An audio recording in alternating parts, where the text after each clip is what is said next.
Olá! Nesta aula nossa de número 7, nós vamos falar sobre algumas peculiaridades do substantivo e do adjetivo. Eu a dividi em duas partes e nesta primeira vamos falar de substantivação e conotação de grau.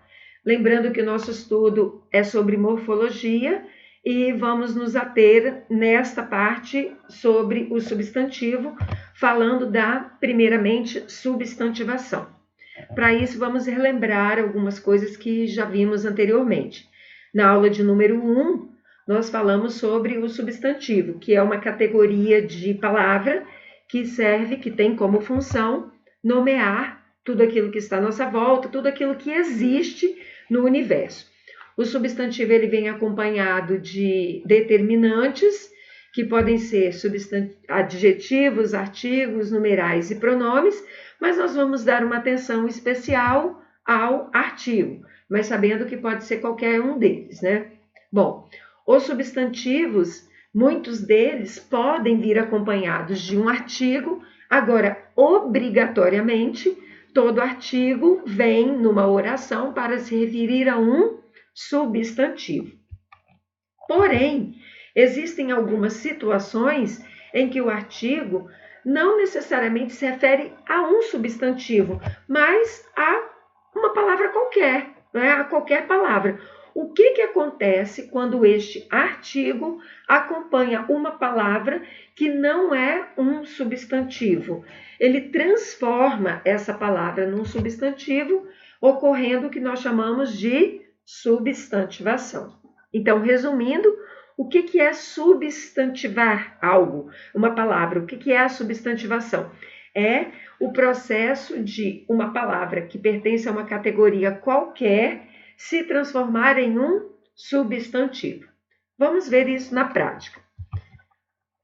Nós temos aqui 3 palavras: caminhar, de e velho. Vamos ver a que categoria cada uma dessas palavras aqui pertence. O caminhar é uma ação, logo é um verbo. De é uma palavra invariável, serve para conectar duas outras palavras. Quando eu falo, por exemplo, caixa de papel, lápis de cor, então ele tem a função de preposição. E velho, que serve para caracterizar, né, qualificar alguma coisa, ele tem papel de adjetivo. Então, caminhar, verbo, de preposição, velho, adjetivo, isso na sua classificação primitiva de morfologia. Vamos ver nessas 3 orações aqui. O caminhar daquele moço era lento e irregular. Está aqui o emprego do caminhar. O de é uma preposição. Está aqui o emprego do de. E o velho estava encostado no muro, de cabeça baixa, imóvel. Está aqui o emprego do velho. Vamos analisar cada uma dessas orações aqui. O caminhar daquele moço. Nós temos aqui de cara um artigo. Né? Todo artigo, obrigatoriamente, acompanha um substantivo. Então, esse o aqui está se referindo a que palavra? Ele está se referindo ao caminhar. Mas nós vimos que caminhar não é substantivo. Mas aqui ele assume o papel de uma categoria que não é a sua, que é de verbo, devido a este determinante que está aqui. Na frase de baixo, o de é uma preposição. De novo, nós temos aqui um artigo. Todo artigo tem que acompanhar um substantivo. Esse o está se referindo a que palavra aqui? Ele está se referindo ao de. Então, o que ele faz com esse de? Ele faz com que ele assuma o papel de um substantivo. Na oração de baixo, de novo, nós temos aqui o o. Chama atenção que pode ser qualquer um dos artigos, tá? Eu acabei colocando 3 orações e, coincidentemente, ficou o o. Não tem problema, isso. Mas qualquer artigo pode ser o, a, os, as, não tem problema. O artigo, todo artigo acompanha um substantivo. Ele está acompanhando quem aqui? Se referindo a quem? A velho. Né? Só que velho é adjetivo, mas aqui, pelo fato de ter um artigo se referindo a ele, ele assume papel de substantivo. O que aconteceu então com caminhar, que era verbo, que é verbo, o de, que é uma preposição, e velho, que é um adjetivo. Pelo fato de estarem acompanhados por um determinante, que é o artigo, ocorreu com essas 3 palavras o processo da substantivação. Todas elas estão nessas, cada qual em sua oração, eles estão nessas orações fazendo o papel de um substantivo. Vamos prestar atenção nesta outra oração aqui. O velho homem caminhava em minha direção de forma lenta. Nós temos aqui a palavra velho, né? E temos aqui também um artigo precedendo velho. Agora, o artigo que está aqui, ele está, lembrando que todo artigo se refere a um substantivo. Esse artigo aqui, ele está se referindo a que palavra?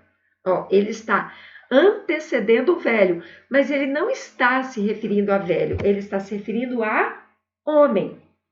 E o velho? Velho está caracterizando quem? Homem também. Então, se homem é um substantivo, artigo acompanhando o substantivo, normal. E velho? Velho está no seu papel normal, que é de adjetivo, porque ele está caracterizando homem, que é substantivo. Então, ele está no seu papel normal, não ocorreu aqui uma substantivação. E nesta outra oração? O velho caminhava em minha direção de forma lenta. De novo, nós temos aqui a palavra velho. Agora, o artigo ou. Todo artigo acompanha um substantivo. A que ele está se referindo nessa oração? Aqui sim, ele está se referindo a velho. Velho, nós sabemos que é um adjetivo. Nesta oração aqui, se velho tem um artigo se referindo a ele, velho está assumindo o papel de um substantivo, então aconteceu o processo da substantivação. Então, chama atenção que não basta você ter um artigo na frente, né, dessa categoria de palavra, adjetivo, seja ou outra palavra qualquer. Tem que este artigo fazer referência a essa palavra para que ocorra o processo da substantivação. Ok? Fácil? Caminhando. Vamos ver uma outra peculiaridade, que é a conotação de grau do substantivo. Essa flexão de grau nós vimos também numa aula anterior. Quando nós falamos de grau do substantivo, nós podemos flexionar no diminutivo ou no aumentativo. Em qualquer uma das duas flexões, nós estamos falando de tamanho ou dimensão. Diminutivo, tamanho ou dimensão pequena. Aumentativo, tamanho ou dimensão grande. Exemplo aqui, casa, está no grau normal. Nós podemos flexionar casinha ou casebre e casarão. Diminutivo, aumentativo. Lembrando que nós poderíamos aqui também mostrar isso de forma analítica, casa pequena ou casa grande. Eu falei aqui da possibilidade de casebre. No casebre, a gente já tem uma conotação que vai além de tamanho. Quando nós usamos casebre, quer dizer também a simplicidade da casa, mas o tamanho está ali implícito. Não tem como eu falar casebre para uma casa que é grande, por mais simples que ela seja. Não tem como. Casebre, ele traz a conotação de tamanho junto com outras categorias. Bom, existem situações que na flexão de grau já não estou querendo dizer tamanho. É o caso, por exemplo, de flautim. Flautim é um instrumento musical, É uma redução da palavra flauta, mas eu me refiro a um instrumento que é diferente de uma flauta, não é uma flauta pequena. O mesmo de orelhão. Orelhão, um objeto que praticamente nem existe mais, Só em alguns lugares meio perdidos aí. Mas acho que ninguém mais faz uso disso. Orelhão se refere a esse objeto que tinha telefone público. A palavra fogão, nós usamos aqui um sufixo de tamanho, mas nós não nos referimos ao tamanho de fogo, mas a um eletrodoméstico, assim como também em pimentão. Apesar do pimentão receber esse nome, porque ele é da família das pimentas, só que de tamanho grande, mas quando nós falamos de pimentão, nós não lembramos de pimenta, mas de uma hortaliça já diferente. Então, nós já sabemos que tem isso, mas existem outras conotações também. Vamos ver essa daqui. A secretária pediu para eu aguardar um minutinho. Nós estamos falando aqui da flexão de minuto no diminutivo. O que é minuto? Uma marcação de tempo. Um tempo que dura 60 segundos é um minuto. Então, não existe minuto grande ou minuto pequeno. Minuto é minuto. No entanto, é muito comum na linguagem coloquial, na linguagem usual, né, informal, falar esse minutinho. E o que nós estamos falando? Nós estamos falando de uma conotação que é diferente de tamanho. Nós estamos falando de um tempo menor, de um tempo menos duradouro, de pouco tempo. Assim como nós falamos, só vai gastar uma horinha, ou então aguarda um segundinho. Segundo já é pouco tempo, mas se você fala segundinho, reduz ainda mais esse tempo. Vamos ver um outro exemplo aqui?